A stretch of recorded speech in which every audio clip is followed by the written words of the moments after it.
Hello everyone and welcome to my very first tutorial, and today I'll be showing you how to make a simple and efficient iron farm. It's very easy to build and it gives plenty of iron and also some string from those cats, as you can see right over here. So yeah, I will bring you through the details of the farm, the materials list, how it works, and then we're going to go through the tutorial. So right now I will show you how it works just before showing you the materials list. So there's a mechanic with villages and beds and workstations and a spawning area which makes iron golem spawn. So very soon we'll just wait and we'll see an iron golem spawn. It should spawn very soon. Cats can spawn on both layers. Iron golems can only spawn on the top layer. So just wait for it. Yeah, sometimes it takes a while, sometimes it's pretty quick. But basically, they will spawn, they will go down the drop chute. Iron golems will die through the lava, while the cats die through the campfire. So we get some iron, poppies, and string. Right now, maybe it's not really in the mood to spawn, but it will spawn eventually. Yeah, there's a cat, iron golem. Well, don't worry, I won't show you that. You'll get to see in your own world once you build the farm. Now it's time that I show you the materials list. By the way, as you can see, an iron golem just spawned. We looked at that just a few seconds ago. So I'll show you the materials list. You will need 13 stacks and 52 cobblestone, 2 stacks and 25 slabs, 1 stack and 20 glass, 2 campfires, 20 beds, 20 workstations, 20 villagers. You don't need spawn eggs, that's only for creative mode. In survival mode, you have to lure them from somewhere or make a villager breeder. You need 10 signs. Well, I would recommend just a couple of buckets of water, 2 chests, 2 torches, 1 hopper, 1 bucket of lava, 10 leaves, and 2 buttons. And then this is an optional area just to make it easier to build. The dirt and scaffolding is just to make it easier to go to high places. And the coral fans are optional just to make it slightly more efficient. So that is the materials list. And I think it's a good time that we begin the tutorial now. Also, a quick thing, just because I released this video right after the day right after I released my first video does not mean I'm gonna do it every day. It's just I've been preparing this video for weeks, preparing the layout of it and calculating what materials we need. So please do not expect it every day. Hopefully once or twice a week I'll be able to post it. But yeah, now you can really begin the tutorial. Alright, it's probably a good time now to hop into the tutorial. So as you can see, I just put a little flat platform for myself just to make it easier for me. Of course, you can just do it on the normal ground. You don't have to make a platform like I do. Anyways, let's begin. So first of all, we'll break these 2 blocks. Go down here, or just put this temporary block. Put the chest. Of course, I'm on a platform, so it's a lot harder. Let me just figure it out. Don't worry, you'll be able to do it easily if you don't put it on a platform. Alright, so I did that platform. Now I just put that over there just to make it a little bit easier for me to be able to see. So yeah, I've got the picture now. So I'll break those 2 blocks, 2 hoppers, 2 campfires on top of the hoppers, and then if I look over here, oh perfect, I understand that. So 3 glass, another 3 glass, another 3 glass, and another 3 glass, just to make this 3 by 3 gap over here. And then we're gonna extend this just by 3 more blocks for now, so we can add the water and lava very much more easily, and it won't be that difficult. So now that we have this high enough, we're gonna place a sign here just so the water doesn't well sizzle out the campfire, because it will put off the fire if the water touches it. And then on this very layer, we'll put 1, 2, 3, 4, 5, 6, 7, 8, and finally 9 campfires over here just to place the lava. We don't want cobblestone hanging around the place, that's gonna break the farm. So this is the middle sign block, and it's best to put the lava on the middle. So I'll just aim towards the sign. Of course, if you're playing on PlayStation or computer or something, it'll be easier. Alright, so yeah, that's your kill chamber. That lava is to kill the iron golems, and this fire is to kill the cats. So if I have a look at this one more time, we can see that I need to... Yeah, it's best for me to place a slab over here, just so none of the cats escape. And let me see how many blocks high that is. 1, 2, 3, 4, 5, 6, 7. So we need that to be 7 blocks high. Right now it's 4 blocks high, so 1, 2, 3, and we'll just keep extending that. Now that we have the glass 7 blocks high, we'll cover all of it in cobblestone. Just cover it all in cobblestone like I am. Put those, of course, also fill in the corners. Best we need to do that as well. Now, in each direction go 7 blocks out, so on each side. So here I'll go 7 blocks out. 1, 2, 3, 4, 5, 6, 7, and you basically just want to keep doing that until you have got to all 7 of the sides. So 1, 2, 3, 4, 5, 6, 7. All 4 of the sides, I mean, silly me.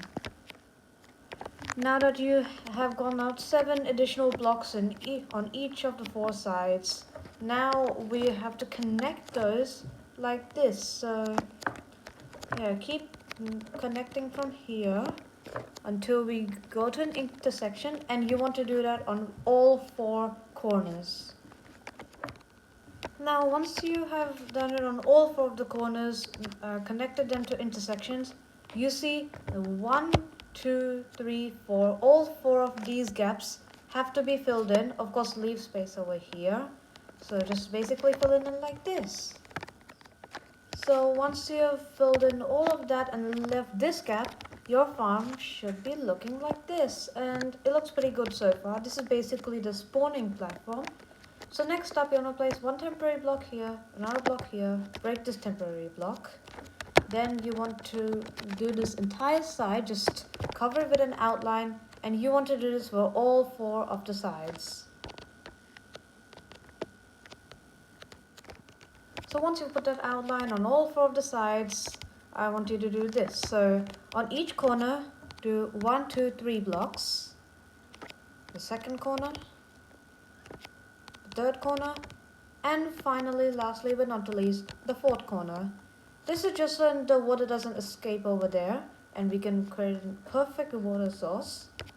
And now the next step, we want to cover this entire outline with slabs. Don't cover these 4 corners, just this, like I'm doing right over here. So once you've covered the entire outline with slabs, just so none of the iron golems or cats spawn on them, we want to grab out our water, because now it's time to put the water sources so that it can flow perfectly over here to the drop chute into the kill chamber, so we can collect the iron. So on each of these 4 corners, you want to place a water source, 3 and 4. Now, you do not want to place on any of the corners a water source here or a water source here, because that is going to flood the entire room, make too many water sources. In fact, I actually recommend placing blocks over here just because, well, just in case it does happen, we don't want the lava to turn into obsidian, because then we're going to have to go more and maybe spend a lot of time mining the obsidian and cleaning up the mess overall. So I'll place it, skip this block, place water like this, just keep going through, skip this block as well, and do that on all 4 of the sides like this. So that is our water place. Now hopefully when we break these 9 blocks, it is not going to flow down there. Let's just hope for it. 1, 2, 3, 4, 5, 6, 7, 8, 9. And perfect. It's perfectly gone. So no matter where at the water a mob spawns, they are always going to be pushed over to here, no matter where, literally. And yeah, that's basically your spawn platform complete. So let's have a look at what type of villages we can use. So these are the 4 types of villages that you'll find. Now the first one is a nitwit. Now you do not want those at all because they can never claim a workstation. When a baby villager grows up, they have a 1 in 10 chance of being a nitwit for the rest of their life. So no, you don't want that. Go away. Now next up is a baby villager. So you can use them, but you will have to wait 20 minutes for them to grow up. So they're not really the best option, although they're usable, okay, but still not good. So next one, the third one is this villager. Now as you can see here, I traded with them at some point because their trade level is not at complete 0. So that means that they have locked their profession, which means that they will not be able to take a new one. Alright, that one took that.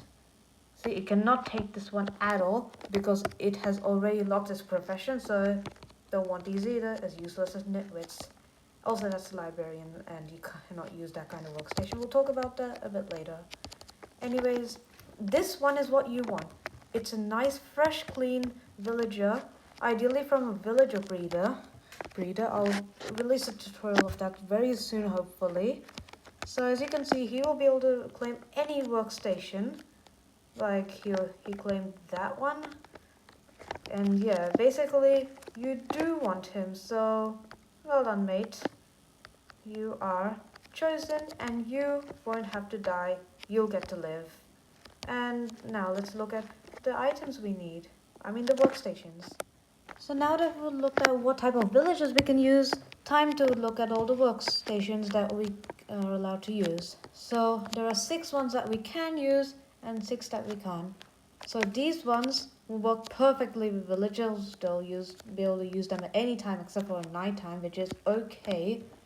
Now these 5 on the other hand, villagers will not work at them in the rain, and because they are not a full block, they could potentially glitch out through the workstations out of your farm, and you do not want that. Trust me, it is not a fun thing and you'll regret it if that happens.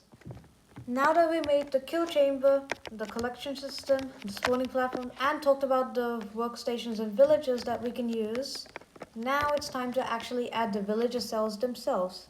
Now you're going to add 2, 1 on each side. So first of all, I'll show you how to add the first one. Now you want to line up to the exact block that's in the middle of the spawning platform. Line up with it like this. Place a block here. That's a temporary block, so place another one. Remove it. Now you want to place 2 blocks here, a temporary block here. 1, 2, 3, 4. Remove the temporary block, and 1, 2, 3, 4. So these 10 blocks are basically where your workstation's going to be. Now, where your workstations are going to be. So now we're going to do this. It's just a good a little arrangement just to make it easier to put all the villagers in this one block. So first of all, 1, 2, 3, 4, 5, 6, 7. 1, 2, 3, 4, 5, 6. 1, 2, 3, 1, 4, 5, 6. 1, 2. Temporary block there. 1, 2, 3, 4, 5, 6. 1, 2, 3, 4, 5, 6. And remove the temporary block. And then place a button here so the water doesn't go in there and potentially drown the villagers. Now you need to use whatever method you can use to put 10 villagers in here. If you want a method, I'm really sorry, but I cannot provide you with any. Look through other videos to find the method. But yeah, I'll show you 10 villagers. 1, 2, 3, 4, 5, 6, 7, 8, 9, 10. So now we have all 10 villages. None of them are nitwits or baby villages or ones that lock your profession. Put water there, and all the villages will eventually go in here.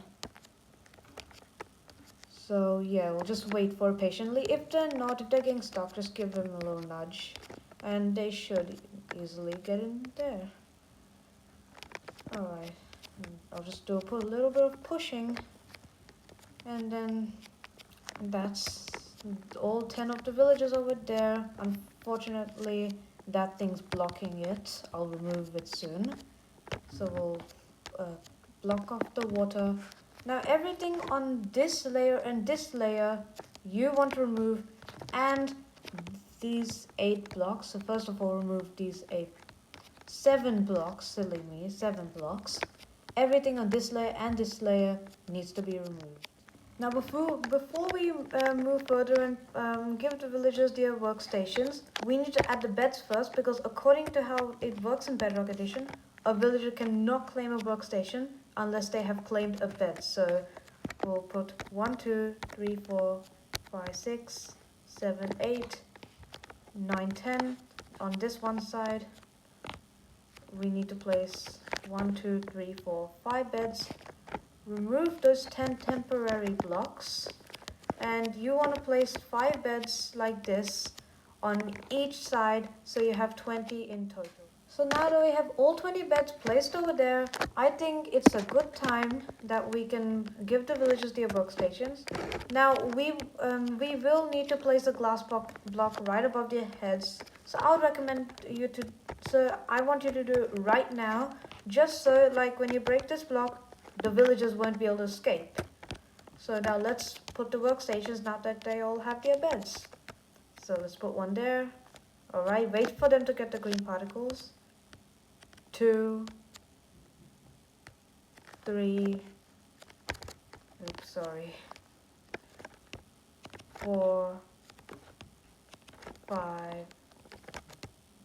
6, 7, 8, 9. Before you place the 10th one, just break this block. Do not place it yet. Now we want to place a water source right over here, so just get the pixel right. Okay, I can't get it right over there. Alright, if it doesn't work on this side, then I could preferably try another side. So let's see if that works. Alright, I don't want to kill that villager. Alright, this is not going to plan. Don't worry, it's going to be done soon. Just... oh, they're perfect. So I'll place...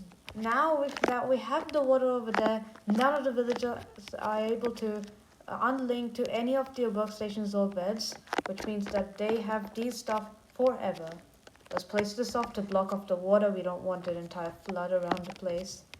So yeah, that is the villagers with their workstation. Now just so no mobs spawn on this or inside where the villagers are, we'll place 1, 2, 3, 4, 5 leaves. We already have the glass there. If you don't, if you just have a normal solid block on the glass, just replace that with glass. And then you place a torch there so no mobs can spawn inside there, inside the cell. Now you want to repeat this whole cell on the other side. After adding that second villager's cell, your iron farm should be fully active. It should have some great rates, and yeah, you only need 1 cell, you don't really need 2, but 2 cells just increases the efficiency. Now if you want to upgrade the farm and make it a bit more efficient, I will show you how to do that. You just have to add a second layer, and I'll show you exactly how to do that. So there has to be a 4 block gap on the first layer, because iron golems need a 4 by 2 by 2 space to spawn. So 1, 2, 3, 4. This is the gap. So we place an extra block here, remove those 4 temporary blocks, and everything you see here, you see this platform, the what's the number? Yeah, 19 by 19 platform. You want to cover that up. Still leave the 3 by 3 gap over there. So you I'll just make the border around here. That's one side bordered up. Now I'll border up the second side as well. Then the third side. Sorry, just... Oh my gosh. If only I had the microphone already so I could go into PlayStation. Yeah. Just a bit annoying. So that's 4. And then, of course, don't forget to leave by the 3x3. Fill up the gap. And yeah, that... And then I'll show you the next step once you have done that. So now that we've filled all of this up with the 3x3 gap, now we're going to do... So you basically... I hope you remember, can go back to the video, what we did on the edges and how we were able to place the water. So yeah, you can do that yourself. I'm sure you can. Just go back to the video, watch the making the platform step, and I'll see you once you've done that. So now that we've finished the second spawning layer, we will have to shift the location of the bed, just so, because the bed is what determines where the iron golems can spawn, and we need to put them between those two platforms so that both platforms are in range. So first of all, you will unfortunately have to destroy these. Don't worry, they won't do any harm to the iron farm itself or the mechanics. It'll just shut it down temporarily. And we need to come up here because this is where we want to place our bed. So please follow the instructions very carefully and look closely. 1, 2, remove this temporary block. 2, 3, 4, 5, 6, 7, 8, 9, 10. Do this exact thing on the other side. So temporary block there, another block. 2, 3, 4, 5, 6, 7, 8, 9, 10. So yeah, 2, 3, 4, 5, 6, 7, 8, 9, 10. That's 10 of the beds placed. We cannot let any beds get in the way of this drop chute, because that is only going to block the golems and they probably won't even be able to get out. So now that's 10 beds, 10 more to go. So 11, 12, 13, 14, 15, 16, 17, 18, 19, and 20. So now we have enough space to put all 20 of our beds in. Don't worry if this decreases rates plentiful. It will still be pretty good, and actually it won't decrease the rates at all because iron golems, due to 1.17 update, will only spawn at the top layer. There's just 2 layers to increase the cat spawn rates. So 11, 12, 13, sorry. 14, 15, 16, 17, 18, 19, and finally 20. Remove all of these blocks that are right below the beds, like I am doing. Now that we have all the beds shifted to the correct locations, now this is an optional part and it's basically the last part. Now your iron golem farm and cat farm is finished now if you want to stop here. But just to very slightly increase the rates, we can get 16 coral fans and put them here like this. 1, 2, 3, 4, 5, 6, 7, 8, and do the exact same thing on the other side. 2, 3, 4, 5, 6, 7, 8, and yeah, that is the coral fans and the place and the beds shifted basically. Now if you followed all of these instructions correctly, your farm is officially finished. Iron golems will only spawn on this top layer. Cats can spawn on any of the layers. And let's check the chest now. While I was building, I literally got all of this, an entire stack. I am so impressed by that. And of course, if there's any issues with the farm, any problems you're facing, just please comment to me. Once I have comments unlocked, I'm still trying to figure it out. I'm really sorry. And yeah, this is officially the farm finished. I hope you enjoyed it, and I hope it's proved well in your Minecraft worlds. Thank you so much guys for watching. See you next time.